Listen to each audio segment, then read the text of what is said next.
السلام علی رسول اللہ اما بعد باب ما جاء فی بیوت ازواج النبی صلی اللہ علیہ وسلم وما نسب من البیوت الیہن۔ یہ باب ہے ان روایات کے بارے میں جو اللہ کے نبی صلی اللہ علیہ وسلم کے گھروں کے بارے میں آئی ہیں، آپ کی بیویوں کے گھروں کے بارے میں، اور جو ان بیویوں کی طرف گھروں کی نسبت کی گئی اس کے بارے میں۔ وقول اللہ عز وجل، اور اللہ عز وجل کا فرمان، وقرن فی بیوتکن، اور تم اپنے گھروں میں ٹھہری رہو، اور اللہ تعالیٰ کا فرمان، ولا تدخلوا بیوت النبی، تم نبی کے گھروں میں داخل نہ ہو، الا ان یؤذن لکم، مگر یہ کہ تمہیں اجازت دی جائے۔ امام بخاری فرماتے ہیں کہ ہمیں بیان کیا حبان بن موسیٰ نے اور محمد نے، وہ دونوں کہتے ہیں کہ ہمیں بیان کیا عبداللہ نے،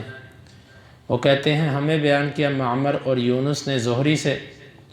وہ کہتے ہیں مجھے بیان کیا عبید اللہ بن عبداللہ بن عتبہ بن مسعود نے کہ یقیناً عائشہ رضی اللہ عنہا جو اللہ کے نبی صلی اللہ علیہ وسلم کی زوجہ ہیں، وہ فرماتی ہیں، لما ثقل رسول اللہ صلی اللہ علیہ وسلم،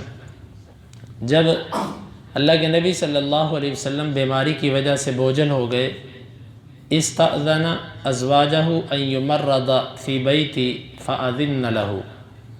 آپ نے اجازت طلب کی اپنی بیویوں سے کہ میری تیمارداری اور عیادت وہ میرے گھر میں یعنی عائشہ کے گھر میں کی جائے، فأذن، پس ان سب نے اجازت دے دی آپ کو۔ اس باب قائم کرنے کا مقصد، اس کا مقصد یہ ہے کہ اللہ کے نبی صلی اللہ علیہ وسلم نے فرمایا تھا کہ ہم درم و دینار کا کسی کو وارث نہیں بنا کے جاتے، ہم جو کچھ چھوڑ کے جاتے ہیں وہ سب اللہ کے راستے میں صدقہ ہوتا ہے۔ آپ نے 3 زمینیں خیبر، فدق اور پھر مدینے کے اندر جو تھا وہ سب کا سب تو صدقہ کر دیا تھا، مال تھا کچھ نہیں۔ جب آپ فوت ہوئے تو 3 چیزیں تھیں، آپ کی ایک تلوار تھی، اسلحہ تھا، اور آپ کی ایک خچر تھی، اور اسی طرح گھر پہ کچھ جو پڑے ہوئے تھے۔ یہ تو چیزیں تھیں آپ کے پاس، اور زمین تھی جو آپ نے صدقے پر کر دی تھی۔ تو یہ ساری چیزیں تو صدقہ ہو گئی، لیکن آپ صلی اللہ علیہ وسلم کے جو بیویوں کے گھر تھے، ان کی جو زمین تھی یہ کس کی تھی؟ امام بخاری رحمہ اللہ یہی بتانا چاہتے ہیں کہ وہ جو زمینیں تھیں اللہ تعالیٰ نے جب تک اللہ کے نبی صلی اللہ علیہ وسلم کی بیویوں کی زندگی تھی وہ زمینیں ان کے لیے بطور ملکیت رکھی، جیسے وہ دنیا سے چلی گئیں یہ زمینیں دوبارہ بیت المال کے اندر آ گئیں، ان کے ورثاء میں نہیں گئیں۔ اب عائشہ رضی اللہ عنہا کے بہن بھائی موجود تھے، اگر وہ گھر عائشہ رضی اللہ عنہا کی ملکیت ہوتا تو ان کے بہن بھائیوں میں اس کی وراثت آتی، حفصہ رضی اللہ عنہا کے بہن بھائیوں میں اس کی وراثت آتی، ساری امہات المؤمنین کے جو ان کے والدین یعنی کہ ان کے جو میکے تھے ان کے اندر وراثت جاتی ہے ان کی، لیکن یہ سارے کے سارے گھر جو تھے ان کو مسجد نبوی کے اندر داخل کر دیا گیا۔ مسجد نبوی کی توسیع میں یہ سارے حجرے پھر ان کو گرا کر مسجد بڑی کر دی گئی۔ تو امام بخاری رحمۃ اللہ علیہ بتانا چاہتے ہیں کہ جو اللہ کے نبی صلی اللہ علیہ وسلم کے پاس جو گھر تھے بیویوں کے، یہ بھی بعد نفقۃ نسائی کی مثال ہے کہ جب تک زندگی ہے بس اس وقت تک، اس کے بعد وہ صدقہ مسلمانوں کے نفع کے اندر جائے گا۔ تو یہاں پر دنیا میں نسبت انہی کی طرف ہوگی، لیکن جب وہ دنیا سے چلی جائیں گی تو وہ پھر بس وہ مسلمانوں کے استعمال میں آ جائے گی چیز، وہ ان کے ورثاء کے اندر نہیں جائے گی۔ تو یہاں پر جو حدیث سے استدلال ہے وہ اتنا ہی ہے کہ اللہ کے نبی صلی اللہ علیہ وسلم نے بیویوں سے اجازت طلب کی کہ میرے گھر کے اندر میری تیمارداری کی جائے، یعنی گھر کی نسبت عائشہ رضی اللہ عنہا کی طرف کی۔ اس سے معلوم ہوا کہ زندگی میں نسبت ان کی طرف کی جاتی تھی، لیکن حقیقت کے اندر وہ اس کی دائماً اور مستقلاً مالک نہیں تھی، بلکہ اپنی زندگی تک وہ اس کے اندر رہنے کی حقدار تھیں، اور جیسے وہ دنیا سے گئیں تو جو جو فوت ہوتی گئی اس کا گھر بیت المال کے اندر آتا گیا۔ امام بخاری کہتے ہیں کہ ہمیں بیان کیا ابن ابی مریم نے، وہ کہتے ہیں ہمیں بیان کیا نافع نے، وہ کہتے ہیں میں نے ابن ابی ملیکہ کو سنا، وہ کہتے ہیں کہ عائشہ رضی اللہ عنہ فرماتی ہیں توفی النبی صلی اللہ علیہ وسلم فی بیتی وفی نوبتی وبین سحری و نحری، اللہ کے نبی صلی اللہ علیہ وسلم میرے گھر میں میری باری کا دن تھا وہ، اور میرے سینے اور میری گود کے درمیان، یہاں پر آپ تھے، آپ نے سر مبارک رکھا ہوا تھا، اس کیفیت کے اندر آپ فوت ہو، یعنی اس دن باری بھی میری بن رہی تھی۔ وَجَمَعَ اللَّهُ بَيْنَ رِيقِي وَرِيقِهِ، اللہ تعالیٰ نے میرے اور آپ صلی اللہ علیہ وسلم کے لعاب کو بھی ملا دیا۔ قالت، وہ کہتی ہیں دخل عبد الرحمن بسواکن، عبد الرحمن مسواک لے کر آئے، عبد الرحمن عائشہ رضی اللہ عنہ کے بھائی تھے۔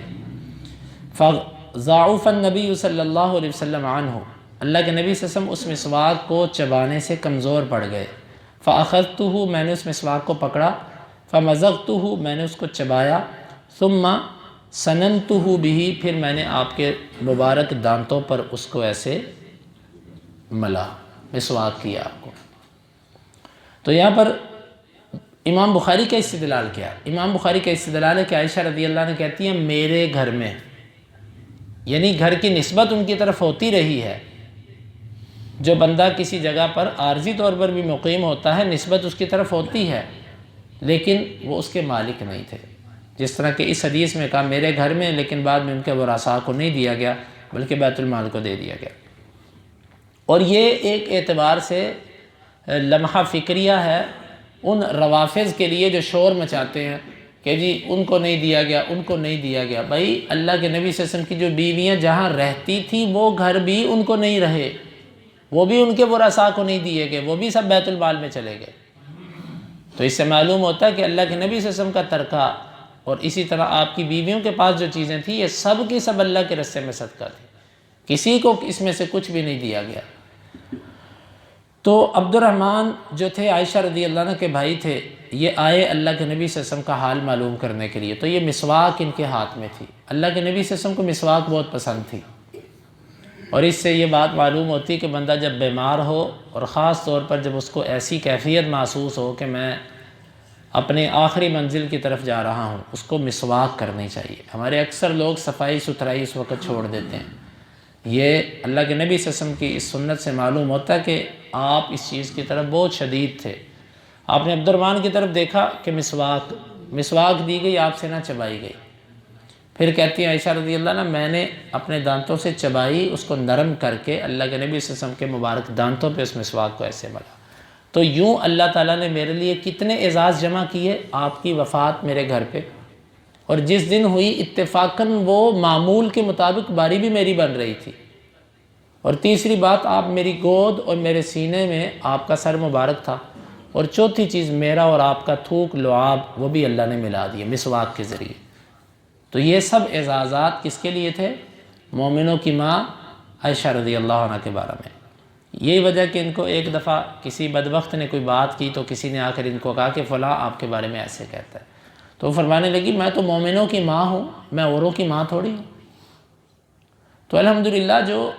عائشہ رضی اللہ عنہ کو بات کرتا ہے وہ ان کا بیٹا ہے ہی نہیں، اور ہم یقین سے کہتے ہیں کہ جو اس امت کے اندر داخل ہے وہ ان کا بیٹا بھی ہے۔ تو جو ان کا بیٹا نہیں وہ اس امت میں بھی نہیں ہے۔ امام بخاری کہتے ہیں ہمیں بیان کیا سعید بن عفیر نے، وہ کہتے ہیں ہمیں بیان کیا لیث نے، وہ کہتے ہیں مجھے بیان کیا عبد الرحمن بن خالد نے ابن شہاب سے، وعلی بن حسین سے، ان صفیہ زوج النبی صلی اللہ علیہ وسلم، صفیہ جو اللہ کے نبی صلی اللہ علیہ وسلم کی زوجہ تھیں، اخبرت ہو، انہوں نے اسے خبر دی، انہا جاءت رسول اللہ صلی اللہ علیہ وسلم، وہ اللہ کے رسول صلی اللہ علیہ وسلم کے پاس آئیں، تزورہ، آپ کی زیارت کرنے کے لیے، وہو معتکف فی المسجد، آپ مسجد میں اعتکاف کیے ہوئے تھے، فی العشر الاواخر من رمضان، رمضان کے آخری عشرے میں، ثم قامت، پھر وہ کھڑی ہوئیں، تنقلب، وہ لوٹنے لگیں، فقام معها رسول اللہ صلی اللہ علیہ وسلم، اللہ کے نبی صلی اللہ علیہ وسلم بھی ان کے ساتھ کھڑے ہو گئے، حتی اذا بلغ قریبا من باب المسجد، یہاں تک کہ جب وہ مسجد کے دروازے کے قریب ہوئیں، عند باب ام سلمہ، ام سلمہ کے باب کے قریب، زوج النبی جو اللہ کے نبی صلی اللہ علیہ وسلم کی بیوی تھی، مر بہما رجلان من الانصار، انصار میں سے دو آدمی آپ کے پاس سے گزرے، فسلم علی رسول اللہ صلی اللہ علیہ وسلم ثم نفذ، انہوں نے اللہ کے نبی صلی اللہ علیہ وسلم پہ سلام کیا، پھر وہ آگے چلے گئے۔ فقال لہما رسول اللہ صلی اللہ علیہ وسلم علی رسلکما، اللہ کے نبی صلی اللہ علیہ وسلم نے فرمایا ٹھہر جاؤ۔ قال سبحان اللہ یا رسول اللہ، انہوں نے کہا سبحان اللہ اللہ کے رسول صلی اللہ علیہ وسلم۔ وقبر علیہما ذلک، اور ان دونوں کو یہ بات بہت ہی عجیب لگی کہ اللہ کے نبی صلی اللہ علیہ وسلم ہمیں صفائی پیش کر رہے ہیں۔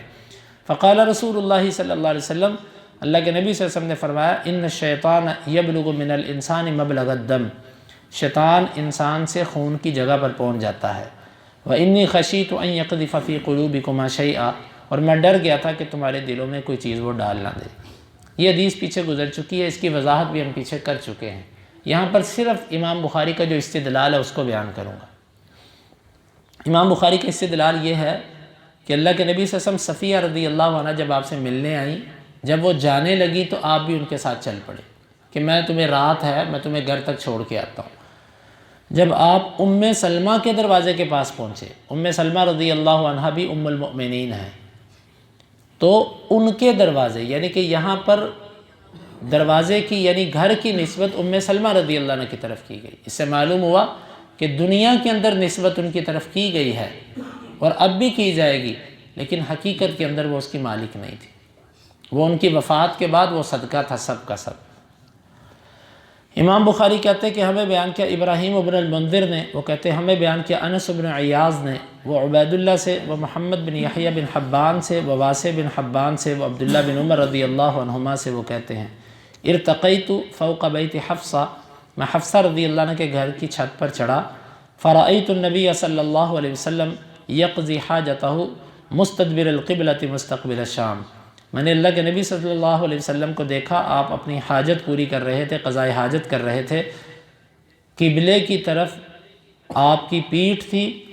اور شام کی طرف یعنی بیت المقدس کی طرف آپ کا چہرہ مبارک تھا۔ اس حدیث کی وضاحت پیچھے ہو چکی ہوئی ہے۔ یہاں پر امام بخاری کا استدلال یہ ہے کہ میں حفصہ کے گھر پر چڑھا۔ حفصہ کون تھی؟ عبداللہ بن عمر رضی اللہ عنہ کی بہن اور عمر رضی اللہ عنہ کی بیٹی، یعنی یہاں پر گھر کی نسبت حفصہ رضی اللہ عنہ کی طرف کی گئی، لیکن وہ گھر حقیقت کے اندر ان کی ملکیت نہیں تھا، نسبت کی گئی لیکن ان کی وراثت نہیں تھی۔ حدیث کی وضاحت تو ہو چکی، لیکن پھر کچھ الفاظ ہیں اس کی وضاحت ضروری ہے۔ اللہ کے نبی صلی اللہ علیہ وسلم قضائے حاجت کر رہے تھے، یہ جو عبداللہ بن عمر نے دیکھا تھا نا، یہ اتفاقی نظر تھی۔ جس طرح بندے کو کچھ نہیں پتا کہ کیا ہے، وہ اپنے کسی کام کے لیے جاتا ہے، اچانک اس کی نظر کسی چیز پہ پڑتی ہے، وہ ساتھ ہی نظر پھیر لیتا ہے۔ اور اللہ تعالیٰ کی اس میں حکمت تھی کہ مسلمانوں کے لیے ایک چیز میں آسانی پیدا کرنا مقصد تھا۔ وہ آسانی کیا تھی؟ آپ نے قبلے کی طرف پیٹھ کرنے سے یا منہ کرنے سے منع کیا شروع میں، لیکن حفصہ رضی اللہ عنہ کے گھر پہ آپ صلی اللہ علیہ وسلم نے جب باتھ روم گھروں میں بن گئے، شروع میں گھروں میں بیت الخلاء نہیں تھے، جب بن گئے تو اللہ کے نبی صلی اللہ علیہ وسلم نے گھر میں قضائے حاجت کر رہے تھے، آپ کی پیٹھ بیت اللہ کی طرف تھی اور آپ کا چہرہ بیت المقدس کی طرف تھا، اور اللہ تعالیٰ نے یہ چیز عبداللہ بن عمر کو دکھانی تھی تاکہ وہ اس کو روایت کر دے امت کے لیے کہ گھروں کی لیٹرینیں ان کا یہ حکم نہیں ہے، لہٰذا گھروں کے اندر لیٹرین بناتے وقت آپ کسی بھی طرف اس کا رخ کر لیں ایسا کوئی مسئلہ نہیں ہے، یہ عام طور پر صحرا کے اندر ہے۔ تو یہ حدیث بخاری کے اندر واضح ہے کہ آپ نے پیٹھ بیت اللہ کی طرف کی ہوئی تھی اور منہ شام کی طرف کیا ہوا تھا، تو لہٰذا گھروں کے اندر بیت الخلاء بنانے میں یہ مسئلہ نہیں ہوتا۔ عام طور پر عوام الناس اس چیز کو بہت ہی معیوب سمجھتی ہے۔ ٹھیک ہے، جو ادب کرتا ہے وہ کرے، لیکن اس کو شرعی حکم مت دے، یہ مت کہیں کہ جی حرام ہے، گناہ ہے، ایسا نہ کریں، ایسا شرعی حکم نہ لگائیں اس کے اوپر۔ امام بخاری کہتے ہیں کہ ہمیں بیان کیا ابراہیم ابن المنذر نے، وہ کہتے ہیں ہمیں بیان کیا انس بن عیاض نے ہشام سے، وہ اپنے والد سے، عائشہ رضی اللہ عنہ کہتی ہیں کان رسول اللہ صلی اللہ علیہ وسلم یصلی العصر والشمس لم تخرج من حجرتها، اللہ کے نبی صلی اللہ علیہ وسلم عصر کی نماز اس وقت پڑھتے تھے کہ ابھی سورج وہ میرے حجرے سے نکلا نہیں ہوتا تھا۔ حدیث کی وضاحت تو پیچھے گزر چکی ہے۔ یہاں پر امام بخاری کا استدلال کیا ہے؟ میرے حجرے سے، یعنی حجرے کی نسبت اپنی طرف کی گئی، لیکن حقیقت میں وہ اس کی مالک نہیں تھی۔ اس کا معنی یہ ہے کہ سورج کی سیدھی دھوپ جو تھی وہ میرے حجرے میں پڑ رہی ہوتی تھی۔ اس میں واضح اشارہ کہ آپ عصر اول وقت میں پڑھتے تھے، اور اول وقت کے اندر بھی افضل وقت یہ ہوتا ہے کہ جیسے ہی وقت داخل ہو، اذان ہو اور اسی وقت نماز ہو جائے، وقفے کے بعد جو مناسب وقفہ رکھا ہوتا ہے، یہ اول وقت ہے۔ اور ابھی اول وقت کے اندر نمازیں پڑھنے والے چند ہی لوگ ہیں، سب ہی کوتاہی کا شکار ہے۔ اللہ تعالی ہم سب کی اصلاح فرمائے۔ امام بخاری کہتے ہیں کہ ہمیں بیان کیا موسیٰ بن اسماعیل نے، وہ کہتے ہیں ہمیں بیان کیا جویریہ نے نافع سے، وہ عبداللہ رضی اللہ عنہ سے، وہ کہتے ہیں قام النبی صلی اللہ علیہ وسلم خطیبہ، اللہ کے نبی صلی اللہ علیہ وسلم خطبہ دینے کے لیے کھڑے ہوئے، فاشار نحو مسکن عائشہ، آپ نے عائشہ رضی اللہ عنہ کے گھروں کی طرف اشارہ کیا، فقال ہا ہن الفتنہ، اس جانب سے فتنے آئیں گے، ثلاثاً 3 دفعہ، من حیث یطلع قرن الشیطان، جہاں سے قرن شیطان طلوع ہوگا۔ شیطان کا سینگ کہاں سے طلوع ہوگا؟ آپ نے دوسری حدیث میں وضاحت کر دی کہ مشرق کی جانب سے۔ بعض اللہ سے نہ ڈرنے والے ظالم اس حدیث کا غلط مطلب بیان کرتے ہیں، وہ کہتے ہیں کہ آپ نے عائشہ رضی اللہ عنہ کے حجرے کی طرف اشارہ کر کے کہا تھا یہاں سے فتنے نکلیں گے۔ ایک حدیث کے ساتھ کبھی بھی مسئلہ واضح نہیں ہوتا، یہ اصول ہے علماء کا، محدثین کا، جب وہ ایک مسئلے کو واضح کرنا چاہیں وہ اس مسئلے کے متعلق جتنی احادیث ہوتی ہیں وہ ساری جمع کرتے ہیں، پھر بات واضح ہوتی ہے۔ کیونکہ اکثر راوی یوں کرتے تھے، تھوڑی سی بات بیان کر دی، دوسرے نے دوسری بیان کر دی، تیسرے نے تیسری بیان کر دی، یوں ہوتا تھا۔ وہ مسئلہ ضرورت کے تحت بتاتے تھے لوگوں کو۔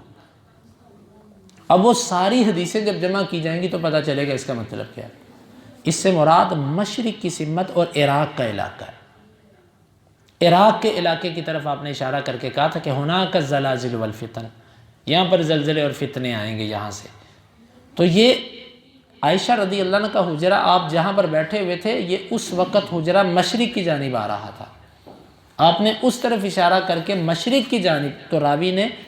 ظاہر بات ہے جو قریب جگہ ہوتی ہے، آپ میرے سے جب پوچھیں گے تو میں ایسے کہتا ہوں کہ یہ مثال کے طور پر میں کہتا ہوں یہ چکی کے پیچھے، یا چکی کی طرف اشارہ کر کے میں کہتا ہوں کہ ادھر ایسے ہوگا، تو اس کا یہ مطلب تھوڑی ہے کہ چکی میں ہی ایسا ہوگا، اس کی جانب، اس کی سمت مراد ہے۔ عائشہ رضی اللہ عنہ کا حجرہ جس طرف تھا آپ نے وہ سمت مراد لی، عائشہ رضی اللہ عنہ کا حجرہ اس سے مراد نہیں ہے۔ جو کتاب و سنت کے دلائل کو ملا کر پڑھے گا اس کے لیے یہ معنی واضح ہے۔ باقی قرآن اور حدیث کے اندر ایسی چیزیں ضرور ہیں کہ جس سے گمراہ ہونے والا اپنی گمراہی کے لیے کچھ نہ کچھ لے لیتا ہے، کیونکہ اللہ تعالیٰ نے واضح فرمایا کہ اس میں آیات مشتبہات بھی ہیں اور محکم بھی ہیں۔ مشتبہ آیات اللہ نے کیوں رکھی ہیں؟ اس لیے رکھی ہیں تاکہ ٹیڑھے دل والے ان سے استدلال کر لیں اور وہ گمراہ ہوں۔ تو یہ بھی ایک امت کا امتحان ہے کہ کسی حدیث کا معنی کیسا لیتا ہے، وہ صحیح لیتا ہے کہ اپنی مرضی کا لیتا ہے۔ امام بخاری کہتے ہیں کہ ہمیں بیان کیا،